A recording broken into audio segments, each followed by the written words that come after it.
เอากราบสบายดีพ่อแม่พี่น้องคือเก่าเนาะมื้อนี้เนาะเก่าพบกับเบาเทงคือเก่าเนาะมาเลี้ยงงัวพี่น้องมื้อนี้โอ้โหมีอะไรเอ้ยไปลงคลิป2 มื้อเลยพี่น้องไรสบายดีอยู่เนาะโอ้ยปลาข้างมาพี่น้องมามื้อนี้สิพาพี่น้องมากินนี่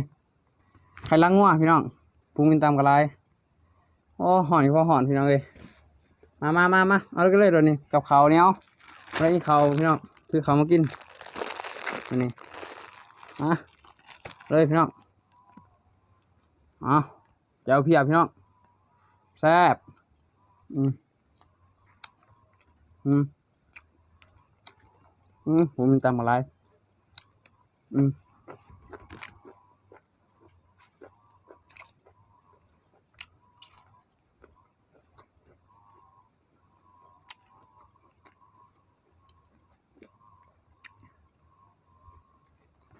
แป้งพี่น้องมันแป้งในส่วนตัวเองพี่น้อง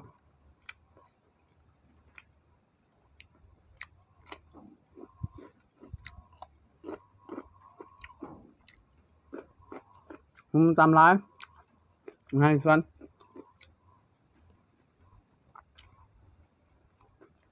ขลังมากพี่น้องต้องเลยมันเหมือนนะพี่น้องเลย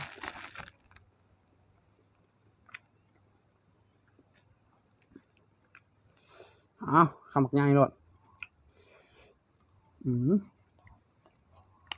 ขม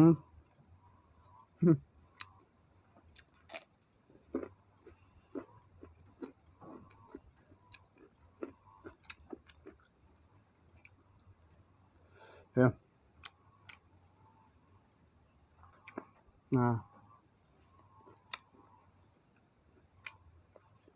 พี่น้องเป็นแม่โต๊กเป็นหมางน้ำแม่โต๊ก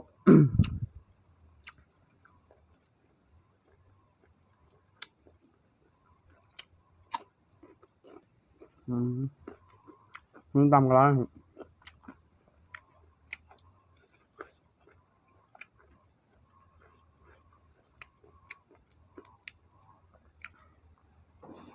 โอ้ขมพี่น้องไอ้พี่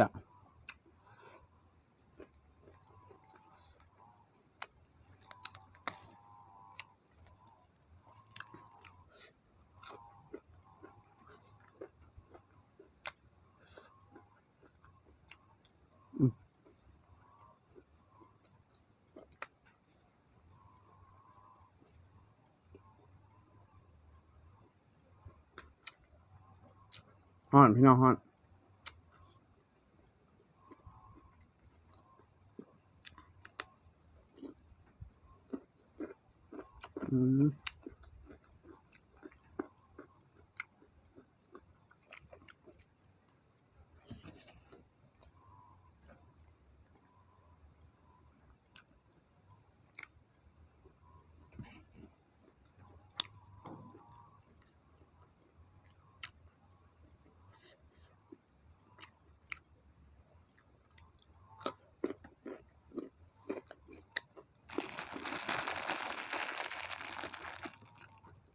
คือความพี่น้องเลย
มันตำอะไร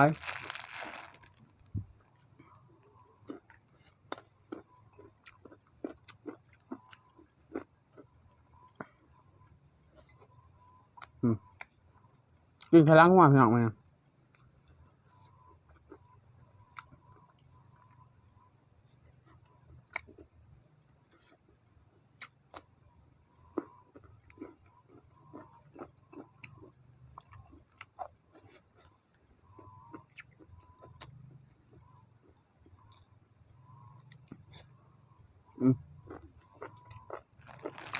ทำง่ายๆเลย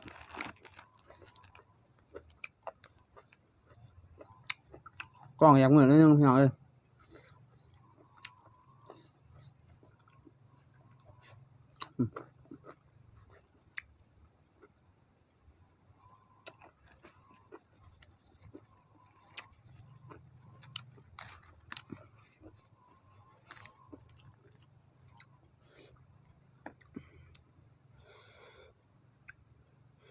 เอาทำง่ายเลยเนี่ย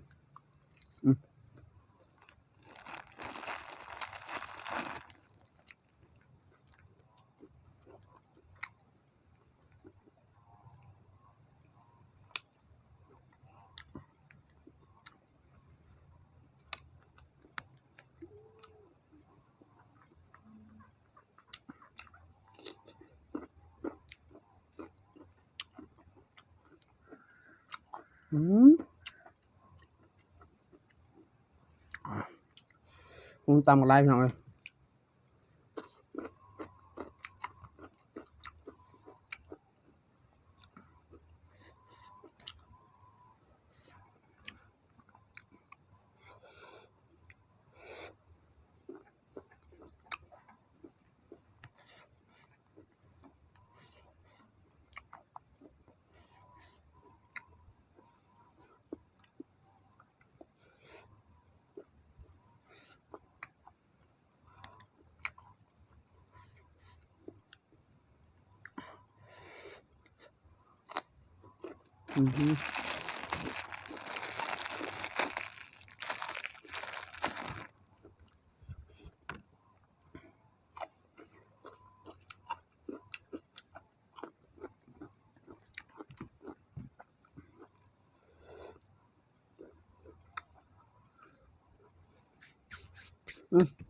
ยิ้มรับพี่น้องไปเนี่ยนี่รับไปเนี่ย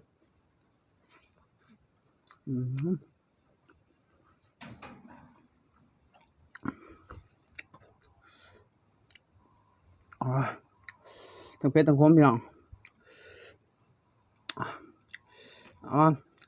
แล้วก็อยู่เพื่อนพี่น้องเด้อรักษาสุขภาพตัวเองแน่เนี่ยเดี๋ยวนี้ก็โควิดระบาดพี่น้องเขาบอกจะเป็นมาต้องออกจากบ้านแต่เพื่อนพี่น้องรักษาสุขภาพสวยกันพี่น้องนี่ก็เบิร์ดเท่านี้เนาะพี่น้องคลิปหน้าเจอกันไหมสำหรับคลิปนี้เบิร์ดเท่านี้เนาะขอขอบใจ